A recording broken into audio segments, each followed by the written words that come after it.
الحمد لله والصلاة والسلام على رسول الله وعلى آله وصحبه ومن والاه. بعد, I'll just give a few more minutes before we begin the lesson.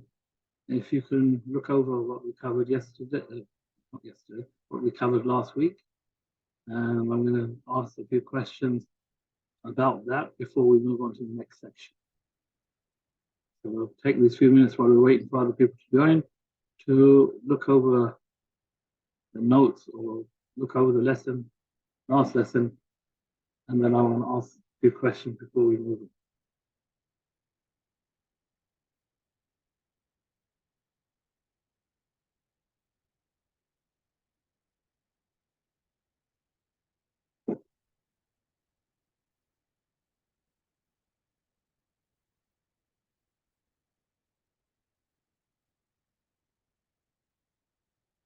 I'm not sure if you looked on the Telegram, but I mentioned that if I want to make the lesson a bit interactive instead of me talking to no one, it's as if I'm talking to no one, talking to myself.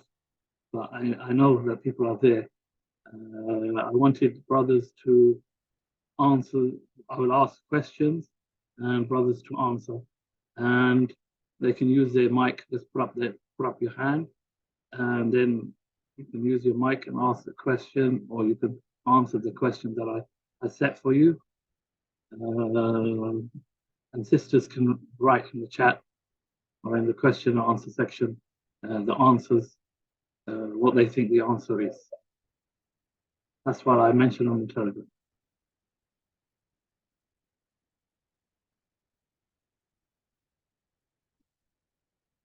Is that okay? If it's okay, just type okay.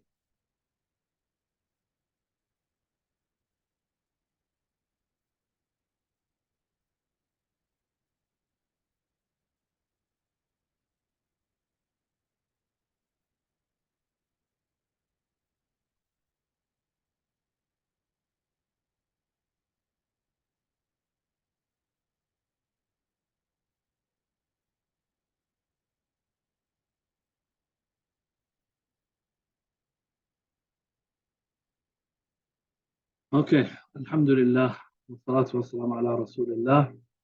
Let's get started. Okay, going over what we went through last lesson. The first points that we talked about were Mabadi al-Ulum. Does anybody remember what Mabadi al-Ulum was? What they were? Mabadi al-Ulum.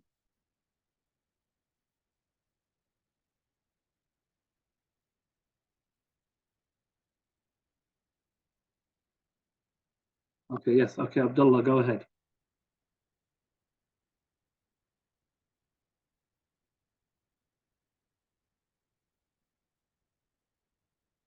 I'm not sure. You should know. I'm not very good with technology, but I'm sure there must be something that has your mic. Put your mic on. I don't know if it's been enabled that you can talk to me.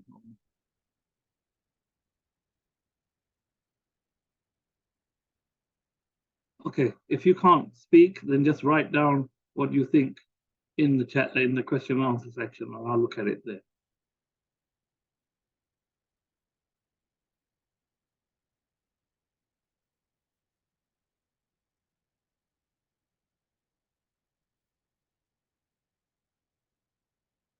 So the question again was, what was the meaning, or what was the meaning of Mabadi al-Ulum, and what's their purpose? Why should we study them? Okay, good. It's the 10 principles, the 10 basic principles for any discipline that you're going to study. Okay. Can anybody mention some of them? If not all of them, some of them.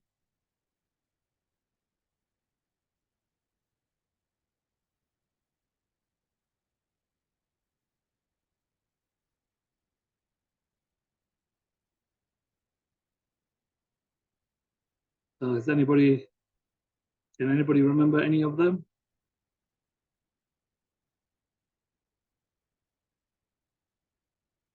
So what was the first one? The first basic point or principle that you need to know before studying any discipline.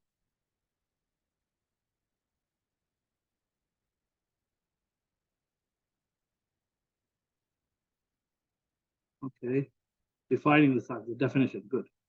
Definition. And what is the purpose of the definition? Or what do we gain from defining what we're studying?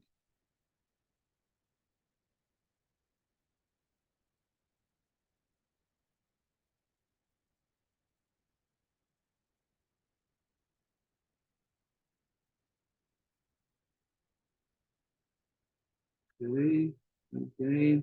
So we know what we're going to study. Yes. Okay, in the definition, what must the definition have, and what must the definition have, and what must it exclude? I don't know if I covered that. Perhaps you can, if I didn't cover that, then you can think and come up with an answer. Especially those who have studied usul al-fiqh, or have some understanding of usul al-fiqh. They deal with definitions and the purpose behind definitions and how the definition should be. What should they include and what should they not include?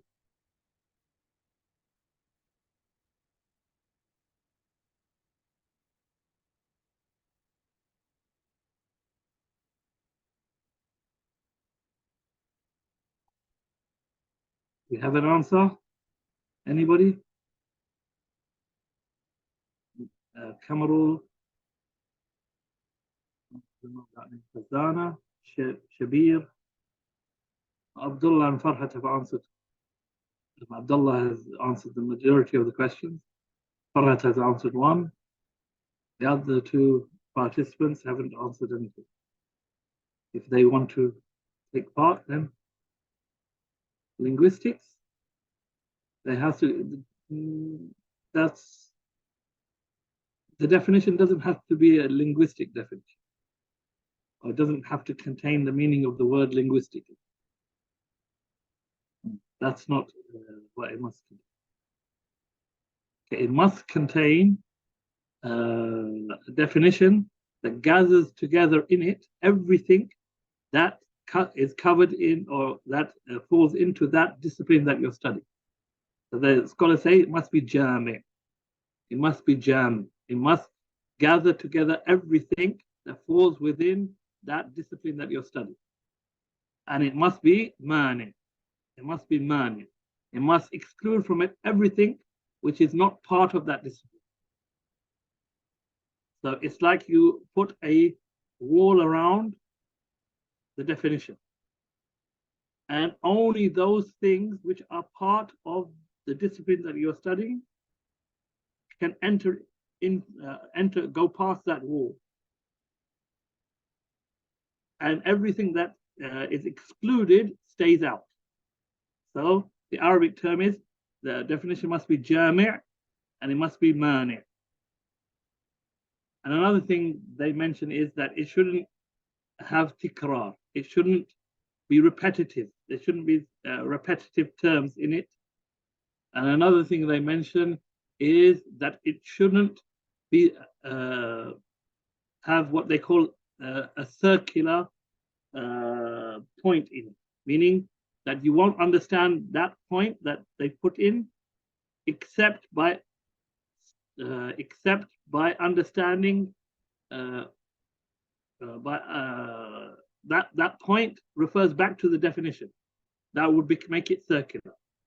So it shouldn't be such that the point that you mentioned refers back to the definition itself. For example, if somebody was to say that we want a definition of water, and the definition of water is water, and that would be a circular definition, and that's not acceptable. But sometimes there are terms that we can't define, or the definition makes them even more abstract and even more even more difficult to comprehend, and just the word, the name itself is sufficient for the definition. The word is sufficient for understanding of what you're talking about, and any attempt to define it will make it more difficult in understanding than the term itself. Can anybody think of an example of a word that if you define it, it becomes more difficult to understand or further from our understanding? But the word itself is sufficient as everybody knows it.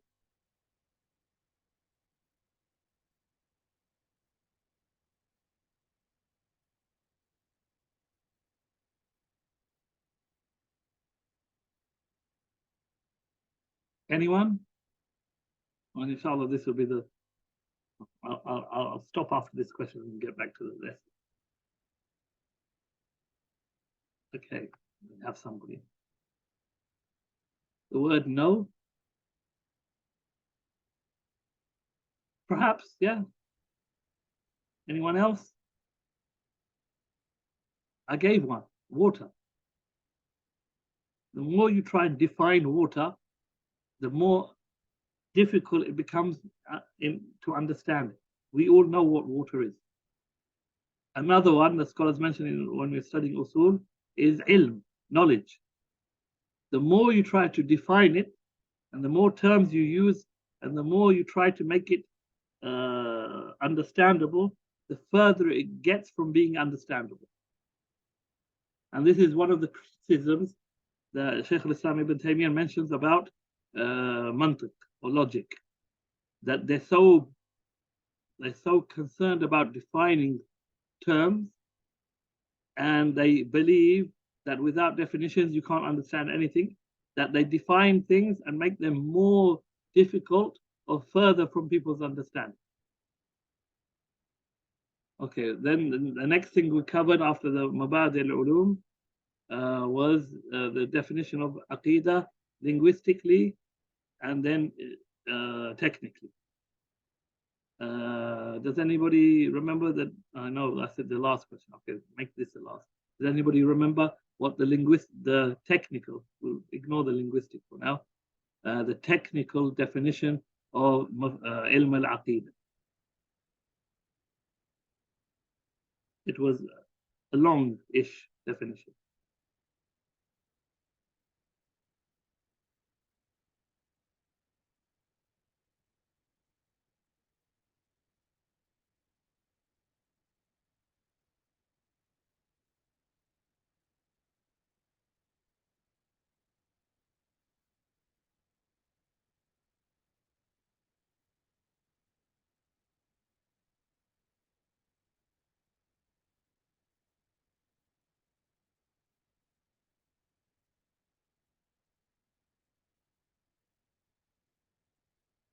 Okay, anybody?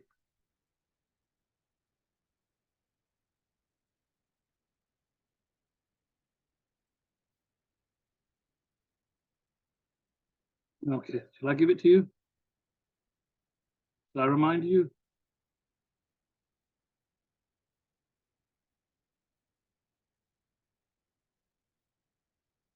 It was موضوعات التوحيد والإيمان وما يتعلق به وما يتعلق به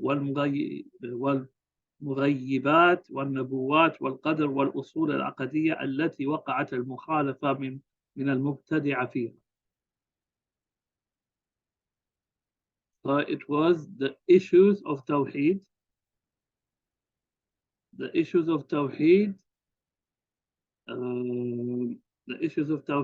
and Iman and faith, and all those matters which are connected to them, and the issues of the unseen, and of prophethood and messengership, and of qadr, and all of those fundamental issues in Aqeedah, fundamental issues of belief in which deviancy occurred. That was the definition. that we mentioned. Okay, we're running out of time and we haven't started, but inshallah, we'll try and do our best to get through something. Okay, coming to where we stopped. We stopped at al-mawqif min taqsim ad-din ila aqeedah wa sharia. Okay, some of the scholars, they categorize the whole religion, or they divided up the whole religion into two main categories. One was Aqeedah and one was Sharia. Aqeedah and Sharia. And what they meant, Aqeedah was the beliefs and everything connected to the beliefs. And the Sharia was the practical implementation of the rulings and laws of Islam. Whether they are the individual rulings that everyone must fulfill, or the collective ruling.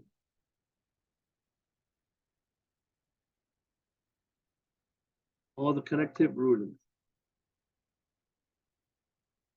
Yes, Abdullah, yes, you're right. Okay. So many of the scholars, they divided the religion into these two main categories. And some scholars had an issue with this categorization or this division. And some of them, some people call it an innovation in the religion. But in reality, it is not a division of the religion. In that, Aqeedah is something totally separate from Sharia. And Sharia is an entity totally divorced and separate from Aqeedah. But Aqeedah leads to Sharia. And Sharia must be built upon Aqeedah. Why do we do the actions that we do? Because of the beliefs that we hold. And these beliefs entail that we must fulfill some actions. Because as we will see in the future lectures, and if we carry on and we study Aqeedah itself, we will see that faith is made up of 3 pillars. According to Ahl Sunnah, faith is made up of 3 pillars. Does anybody remember or anybody know what those 3 pillars are? And each pillar cannot, the faith cannot exist without all 3 pillars. So if any one of them disappears, then Iman becomes null. If the pillar as a whole, perhaps parts of the pillar or things within the pillar can, it's possible for them to be neglected and left, and the pillar still remains. What were the 3 pillars of Iman? I'm sure you must have covered this somewhere. Anybody?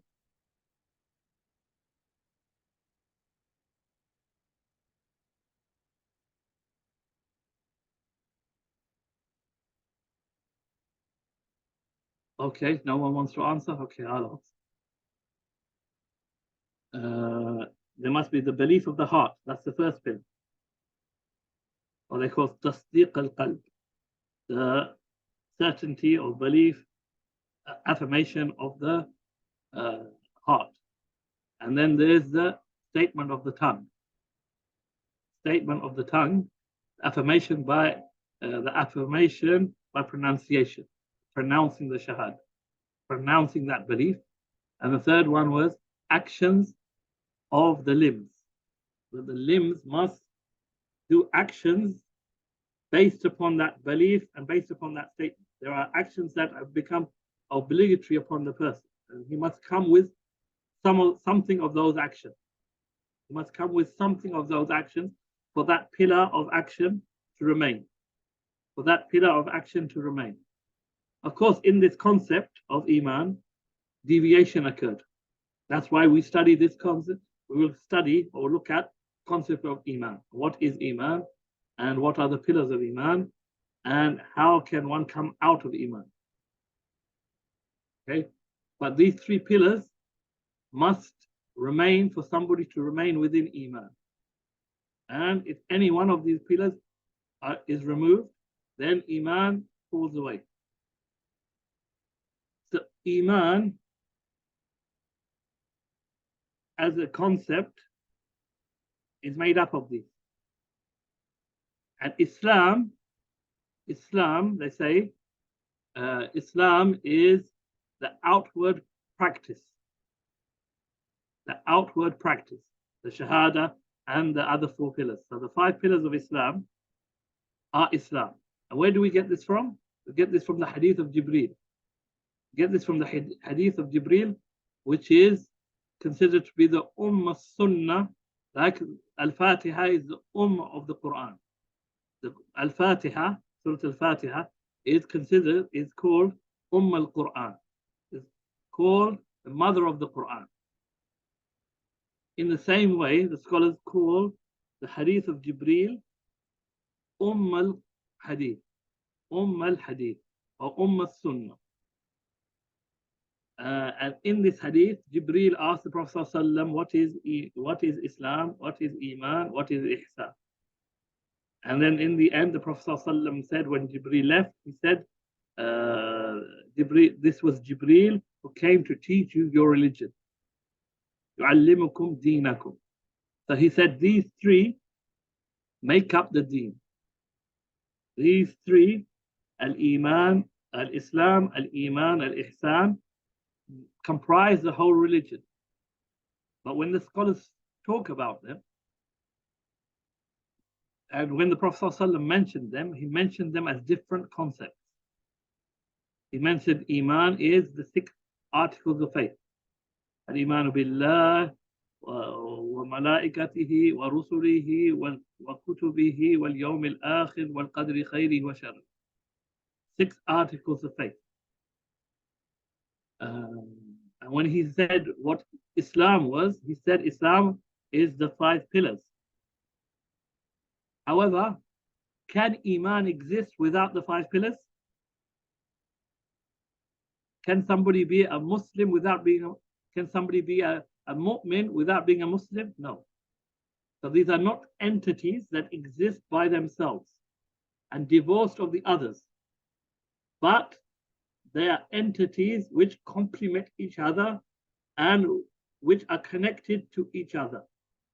And one entity cannot, one part, Iman cannot exist without Islam, and Islam cannot exist without Iman, and Ihsan cannot exist without Iman and Islam. And Islam and Iman are lower forms, but there has to be some form of Ihsan in Islam and Iman. Ihsan is sincerity. Rough translation here is sincerity. And in Islam, you need to have sincerity in your actions of Islam. And in Iman, you must have sincerity in your belief in all the articles. There must be sincerity in them. They're conditioned. So they're not, even though we separate them and we can think of them separately and we define them separately, they're not divorced from each other.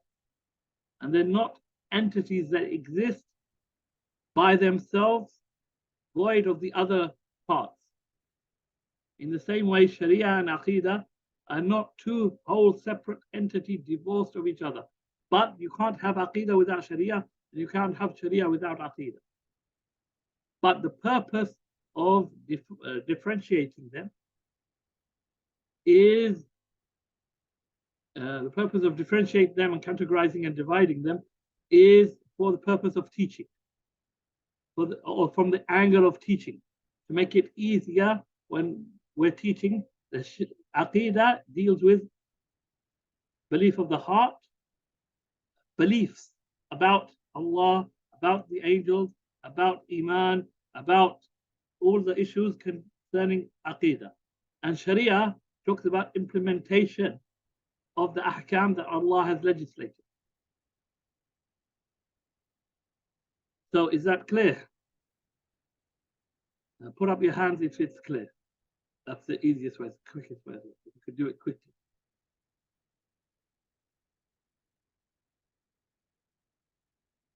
There's two people without their hands up. Is that not clear? If you need me to go over it again, then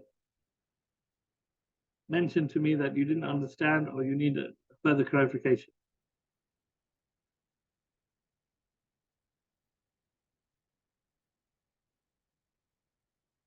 Okay, I'm going to assume that it's clear from the hands.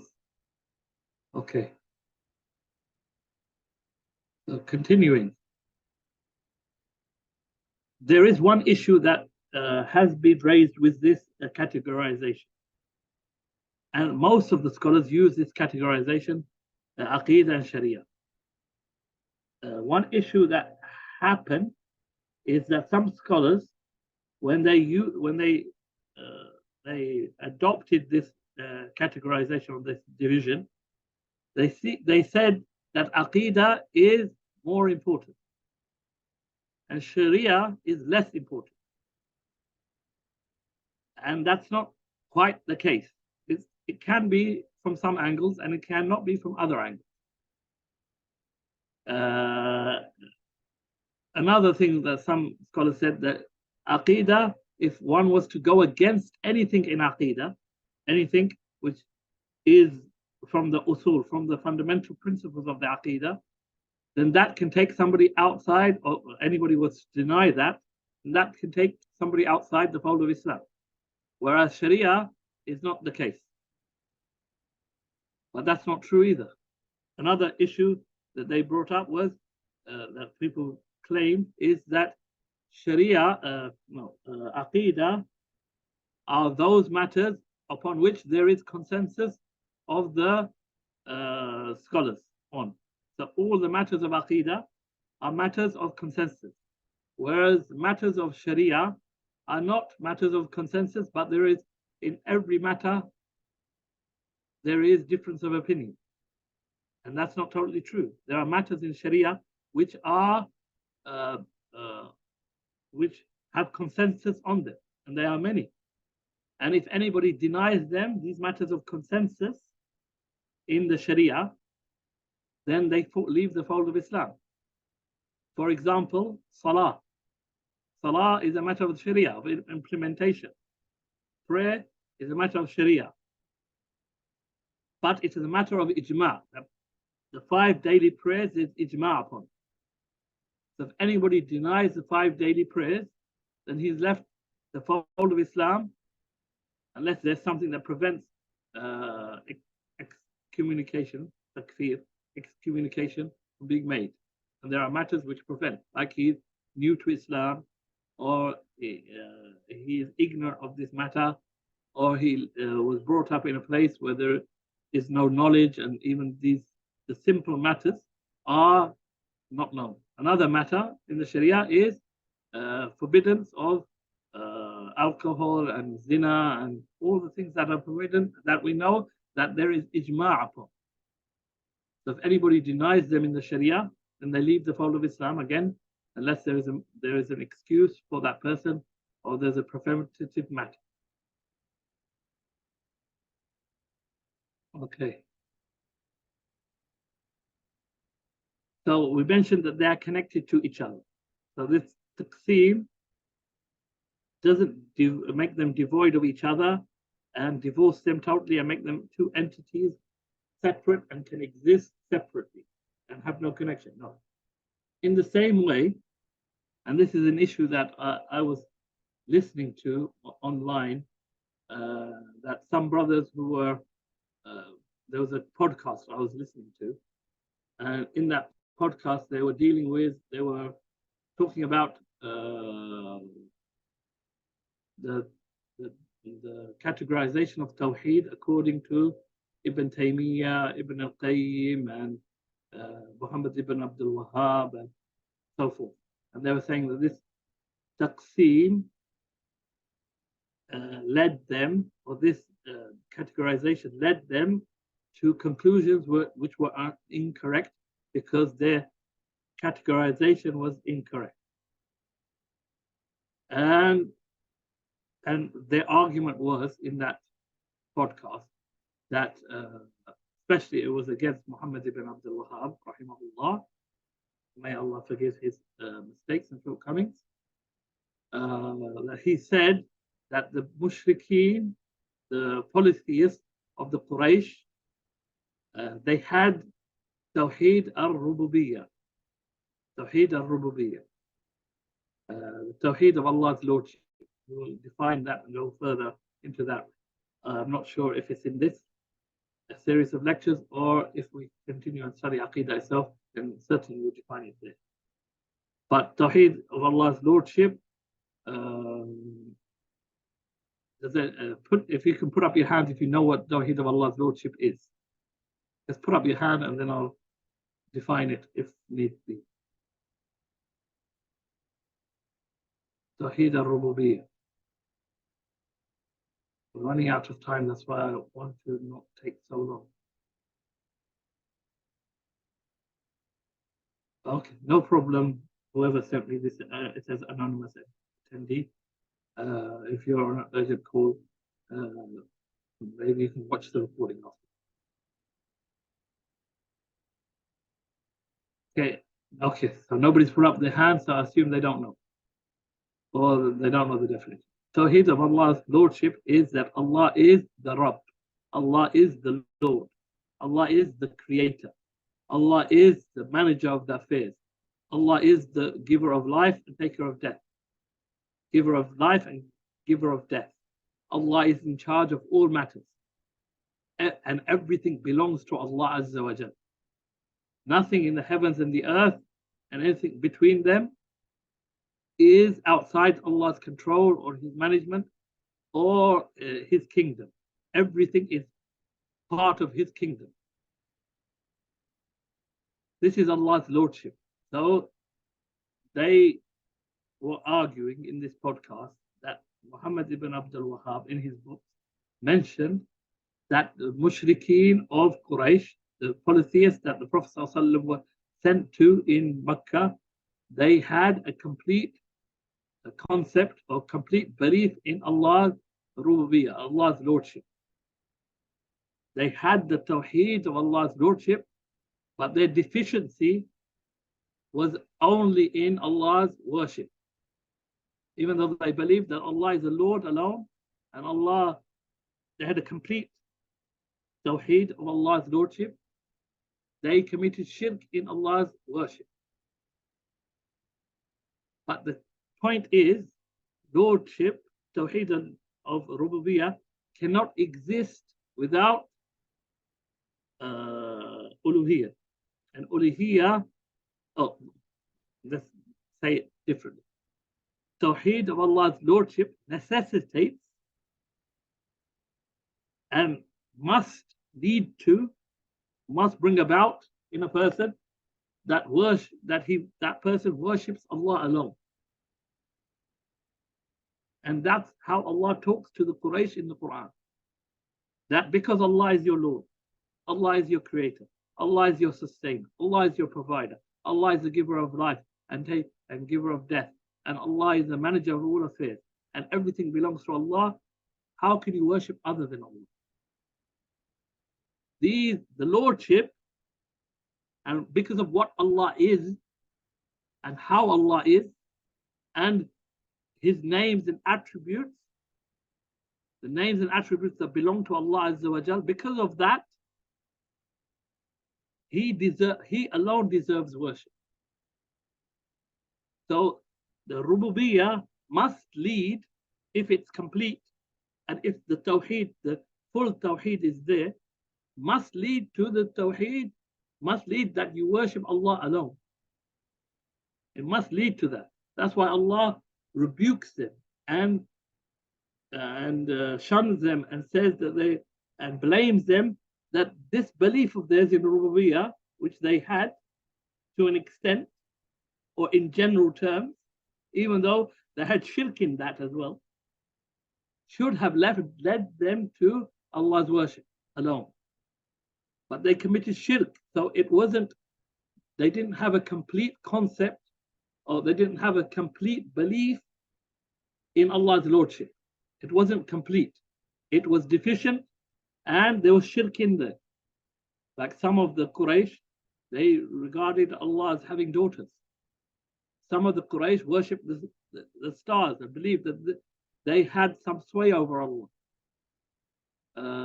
And some of Quraysh believed that some of their gods, some of their idols, could benefit and harm them. Or some of the jinn could benefit and harm them. Without, independently of Allah, or they had an effect upon the will of Allah. And so the three categories of Tawheed are not separate entities. Each one is connected to the other. And Tawheed cannot exist and cannot be full until we have all parts. We have all parts, and you can't have one part by itself in totality, because that one part would lead to the other part, and that other part would lead to the third part, and all of that together is Tawheed. So can you put up your hands if that's clear, understood?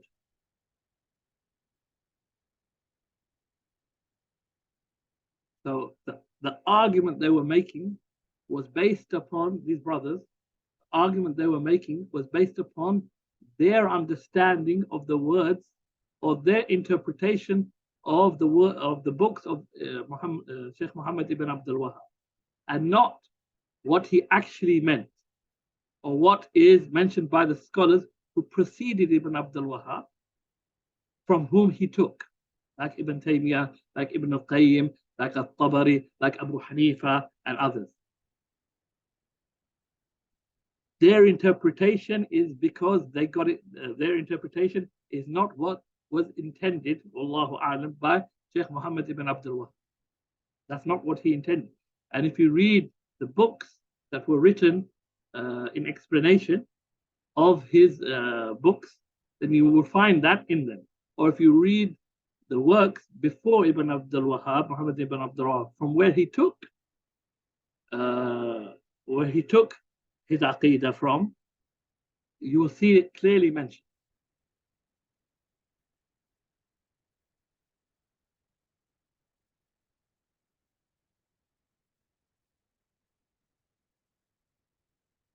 Yes, Tawheed of Allah's Lordship is that the first part is Allah is the Rabb. Allah is the Rabb. What does the Rabb mean? Alladhi yurabbik. He's the one who grows you up, or literally means the one who grows you up, the one who nurtures you, the one who brings you up. And part of that bringing up is that he is the one here, with regards to Allah Azza wa Jal, is that he is your owner, he is your creator, he is and with regards to the universe, he is in control, and he is the owner of this universe and everything in it. And nothing happens except with his decree and with his say-so. This is Allah's Lordship. Because Allah is Al-Malik, he is the king, and he is Al-Malik, and he is the owner. This is where Allah's names and attributes come. And he is Al-Rabb, Jalla wa Ala. And he is Al-Khaliq, he is the creator. And he is Al-Mudabbir, he is the controller and manager of the affairs. And he is Al-Muhyi, and he is Al-Mumit, he is the one who gives life, and he is the one who gives death. And he is Al-Razzaq, he is the provider.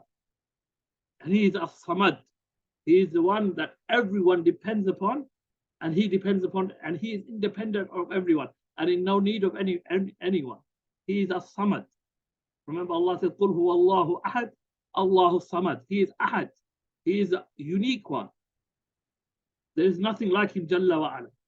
As-Samad, Allahu Samad. Allah, he is the As-Samad, the one who is totally independent and in no need of anyone, and everything and everyone depends upon him.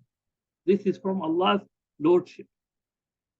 when you know this and you internalize this, when you know this and internalize this, and it becomes part of your belief and your heart, it causes humility in you and humbleness, that how can I worship other than him? How can I ask? How can I turn to? How can I do any acts of worship to other than Allah Azza wa Jal?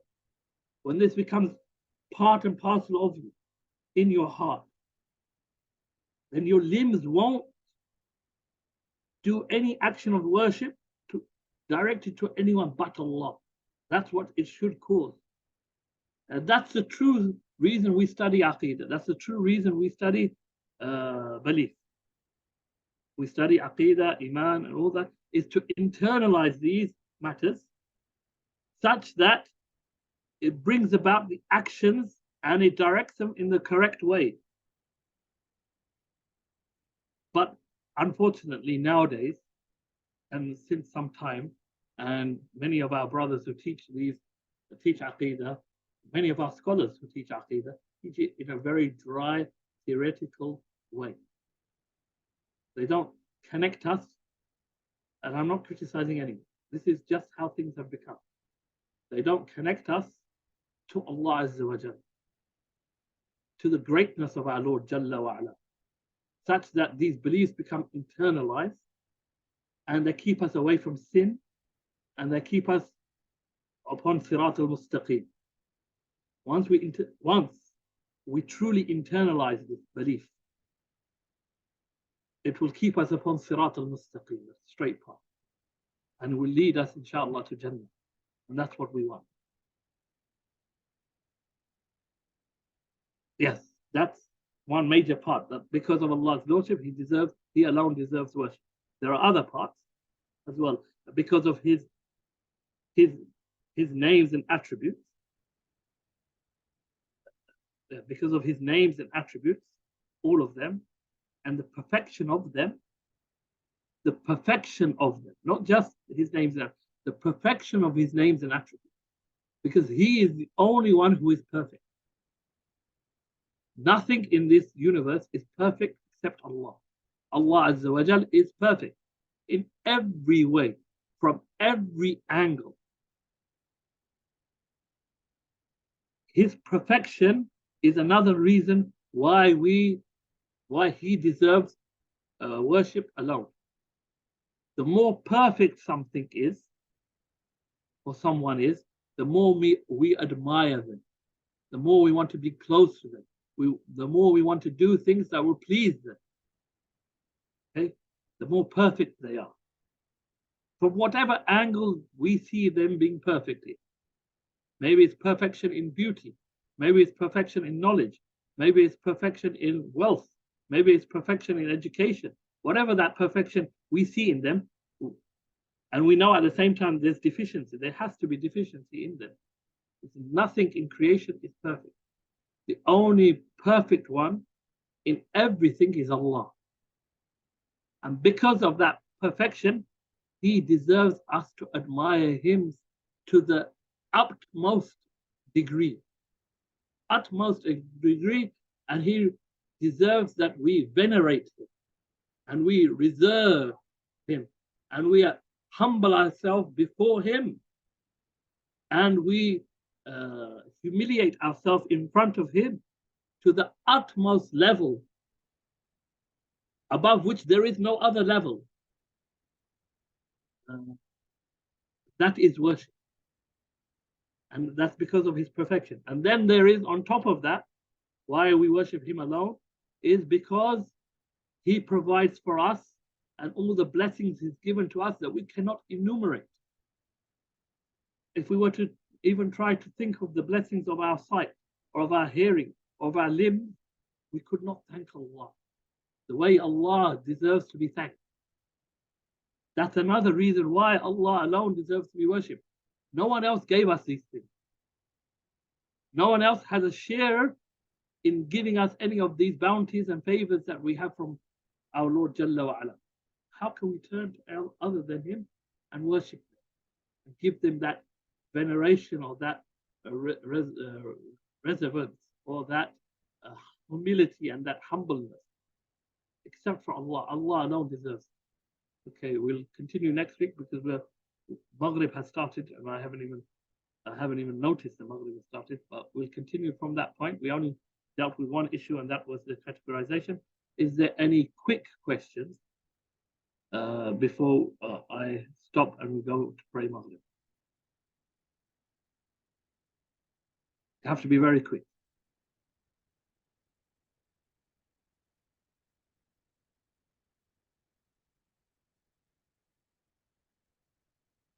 If you could just quickly put up your hand if all of that, what I said, was clear to you, or if I need to go over that next week. Put up your hand if it was clear.